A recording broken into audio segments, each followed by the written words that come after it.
Irmãos, o Diálogo da Fé hoje quer fazer uma reflexão sobre as mentiras que são colocadas na hora de fazer interpretações dentro dos textos bíblicos. Evidentemente que nós temos que começar a pensar como é que eles fazem todas essas manifestações contra a própria palavra de Deus. Quando a gente prega a palavra de Deus, a gente procura, muitas vezes, dar as nossas próprias interpretações, as nossas próprias vontades. Haja vista que a gente, olhando em todo o contexto histórico, muitas pessoas fazem distorções pessoais e não deixa que o Espírito da verdade da Bíblia Sagrada venha falar a verdade por si só. Por exemplo, quando você chega em Mateus 16, 18, quando Jesus determina: tu és Pedro, e sobre esta pedra edificarei minha igreja, ele está ali centralizando, dentro dessa pedra fundamental, uma instituição chamada igreja, que foi constituída pelos apóstolos. Aí, interessante é que outras pessoas, se dando o nome de pastores e pastoras, ela se ordena por si só e toma posse daquilo que foi escrito da Bíblia Sagrada como fonte de fé, e ali eles fazem daquela palavra a tua própria religião, dizendo que Jesus determinou a eles que fundassem esta crença. Evidentemente que isto não é uma realidade verdadeira dentro da história bíblica. Porque se a gente for olhar, meu irmão, aqui em Coríntios 2, capítulo 4, quando o apóstolo Paulo fala, não é verdade? Por isso não desanimamos deste mistério que nos foi conferido por misericórdia, afastando de nós todo procedimento fingido e vergonhoso. Então, nós fazemos as nossas próprias interpretações.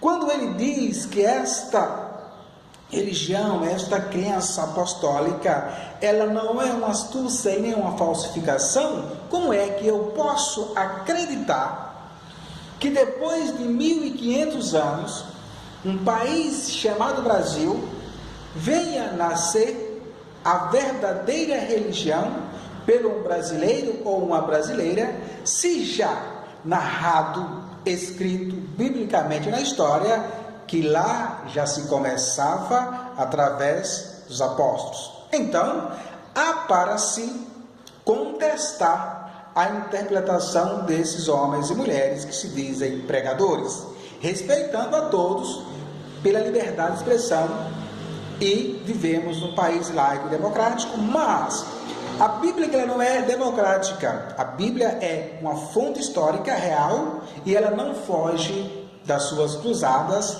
e nem foge do seu legado. Somos nós que fazemos as nossas próprias mania de colocar na sociedade que Jesus é para a minha igreja e não para a igreja do outro. Aquele que estiver dentro da minha denominação encontrará a salvação. Aquele que não tiver tem como base a perdição. Então, não é isto, meu irmão e minha irmã.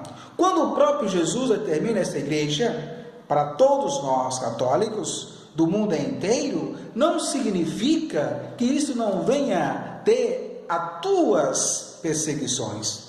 Olha, um irmão me respondeu que o próprio Jesus determinou a igreja deles, usando o versículo da Bíblia, e disse: estamos aí até hoje. Se não fosse verdadeira, nós já tínhamos caído.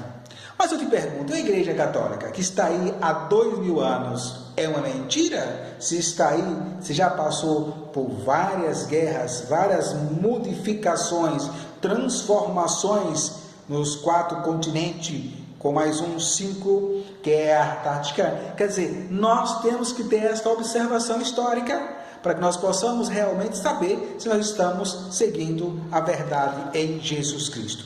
Olha, meu irmão, quando você chega aos Gálatas, capítulo 1, o apóstolo Paulo fala claramente aqui, né? Ele diz claramente, né? estou admirado de que tão depressa as pessoas daquele que vos chamou a graça de Cristo para um evangelho diferente. Ele diz, de fato, não há dois evangelhos, não há duas religiões, não há duas crenças, não há dois pastores, não há dois senhores. Sabemos que o Papa Francisco representa Pedro na história. E para aqueles que se dizem que não, é não, porque é a sua própria interpretação bíblica pessoal. Se a gente for realmente pregar o que está na Bíblia Sagrada, a gente observa que um segmento dá continuidade a outro que vai vir tomar posse.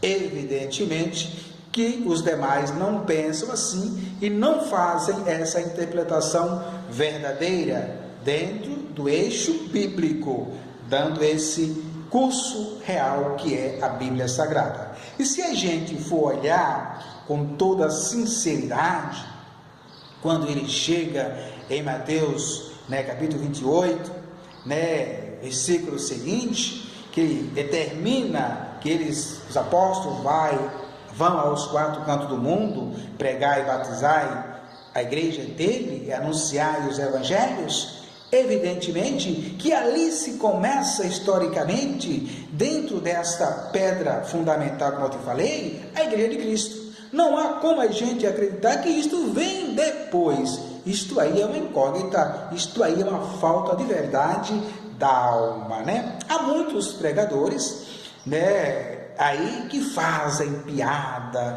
faz teatro, sabe manipular, porque eles têm o dom da manipulação, eles têm o dom da enganação. Eles falam muito, tem pastor aí, que a pregação dele é basicamente focado na mulher.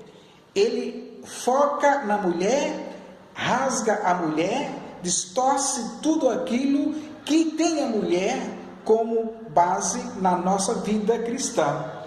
Aí esses pastores são aplaudidos, são louvados, são colocados nas alturas. E quando você pega um São Francisco de Assis, um Padre Pio, uma Irmã Dulce, um Frei Damião, as pessoas não aplaudem, porque esses não eram de teatro, esses não eram de palco, esses não faziam show, esses pregavam Jesus ressuscitado, aquele que veio levantar os miseráveis, perseguidos, os que sentem fome, que têm sede, que são perseguidos, fome de justiça. Então, há muito que nós aprendermos como pregadores. Nós temos que aprender muito como anunciador da palavra de Deus, porque é muito fácil, meu irmão, a gente usar uma bela de uma roupa, um belo de um terno, um belo de um carro, uma bela de uma casa, ter uma vida muito bem financeiramente e falar de Jesus. Olhe a casa dos pregadores e olhe a casa dos seguidores, para que você veja as diferenças, E olha aqueles que se entregaram para os pobres, e olha aqueles que pregam para tirar dos pobres aquilo que não tem. Quando o próprio Jesus Cristo, ele vem a este mundo, eu não vi em nenhum capítulo da Bíblia ele dizer que vocês têm que tirar do fundo do poço e fazer um propósito, comprando chave, comprando vassoura, comprando almofada, algo dessa natureza, para que recebesse algo de Deus. Não vi, não encontrei. Evidentemente que muitos pregadores encontraram, sabem onde está, mas eu ainda não consegui ter essa graça de Deus, de encontrar esses milagres que estão dentro da Bíblia para vender algo em nome de Jesus. Olha, o próprio Jesus, quando ele escolhe esses homens, eu tenho falado, ele chama Mateus, chama Paulo e chama outros que tinham assim uma vida bem financeiramente naquela época e deixam tudo para ser pescador de homens. E se a gente for olhar com